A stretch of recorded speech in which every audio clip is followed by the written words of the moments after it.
Hello students, आज के इस वीडियो में हम मोटापा और मोटापे से बचने के लिए की जाने वाले आसन वज्रासन की विधि, लाभ और सावधानियों को देखेंगे। तो आइए सबसे पहले संक्षेप में मोटापे को समझ लेते हैं। मोटापा शरीर की वह दशा होती है जिसमें वसा की मात्रा बहुत अधिक स्तर तक बढ़ जाती है। दूसरे शब्दों में कहें तो ऐसे कह सकते हैं, वह दशा जब किसी व्यक्ति का भार आदर्श भार से 20% ज्यादा हो जाता है या BMI 30 या इससे अधिक हो जाता है। मोटापे के अनेक जोखिमों को देखते हुए इसको रोग घोषित कर दिया गया है। इसकी वजह से मधुमेह, अतिरिक्त दबाव, कैंसर, हृदय रोग, गठिया आदि रोग हो सकते हैं। इंग्लिश में देखिए, it is a medical condition in which access body fat has accumulated to the extent that it has a negative effect on health.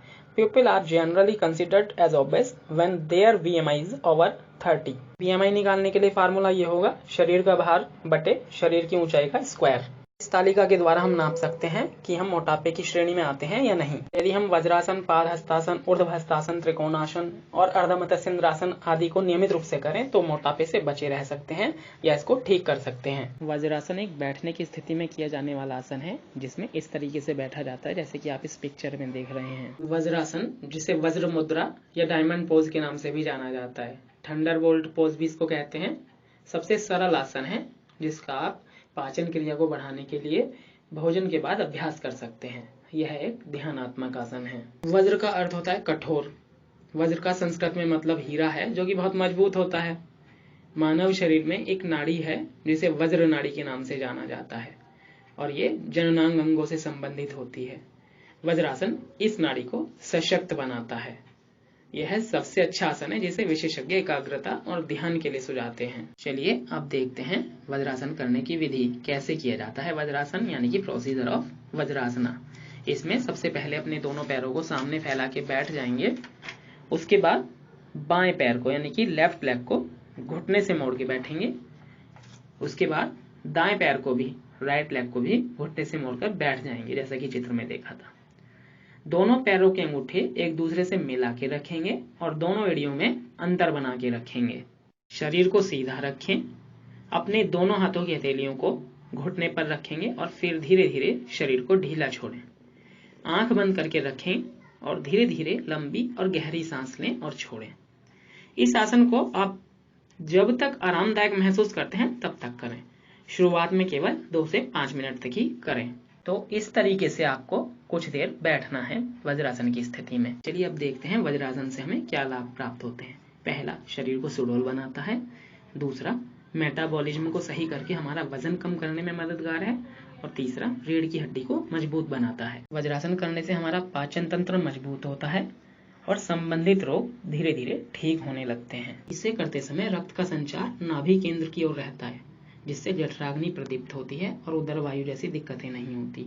शरीर के निचले हिस्से में रक्त का प्रवाह धीमा हो जाता है जिससे पाचन अंगों में रक्त का प्रवाह बढ़ता है।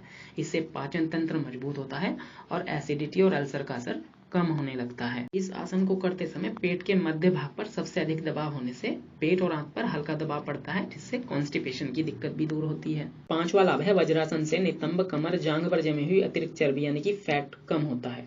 उच्च रक्तचाप यानी कि हाई ब्लड प्रेशर कम होता है। कटी स्नायु शूल यानी कि साइटिका, ये कमर के निचले हिस्से से होने वाला दर्द है जो पैरों तक फैल सकता है। ये आमतौर पर साइटिका नस के दबने से महसूस होता है और ये असहनीय भी हो जाता है और त्रिसंक्रमण रोगों में ये लाभ देता है। और 8th, एकाग्रता के लिए महत्वपूर्ण है। यह नर्व्स को रिलैक्स करता है जिससे हमें मन की शांति मिलती है और हम कंसंट्रेशन पावर को बढ़ा पाते हैं। 9th, इस आसन को करने से स्मरण शक्ति बढ़ती है। 10th, महिलाओं में मासिक धर्म से जुड़ी जो अनियमितताएं, समस्याएं हैं वो दूर होती हैं। मांसपेशियों को मजबूत बनाता है। श्रोणि संबंधी मांसपेशियों की शक्ति बढ़ाता है। श्रोणि यानी पैल्विक क्षेत्र जो होता है, ये हमारे पेट का सबसे निचला हिस्सा होता है, तो इसकी मांसपेशियों को मजबूत बनाता है। पेचिस, ये दूषित खाने से, दूषित पानी पीने से होता है और इसमें पेट दर्द, ऐंठन, बुखार जैसे लक्षण दिखाई देते हैं। पीठ दर्द, छाती के रोग और विकार, इन सब से छुटकारा दिलाने में ये आसन बहुत महत्वपूर्ण है। 13, वज्रासन से आसन संबंधी विकार यानी कि पोस्चरल डिफॉर्मिटीज दूर होती हैं। इससे रीढ़ की हड्डी और कंधे सीधे रहते हैं तो हम विभिन्न विकृतियों से बचे रहते हैं। इसके बाद इस आसन के नियमित अभ्यास से मानसिक तनाव कम होता है क्योंकि ये नर्व्स को रिलैक्स रखता है और इससे हमें मन की शांति मिलती है, तो मानसिक तनाव कम होता है। यह हर्निया से बचाव करता है और बवासीर यानी कि पाइल्स में आराम देता है। हर्निया क्या होता है, इसमें पेट की मांसपेशियां कमजोर हो जाती हैं। लेकिन अगर आप हर्निया से गुजर रहे हैं तो योग नहीं करना चाहिए, इससे स्थिति सुधरने की बजाय बिगड़ सकती है। हर्निया से बचाव चाहते हैं तो या फिर सर्जरी करा चुके हैं तो पेट की मांसपेशियों को मजबूत करने के लिए आप इस योगासन को कर सकते हैं।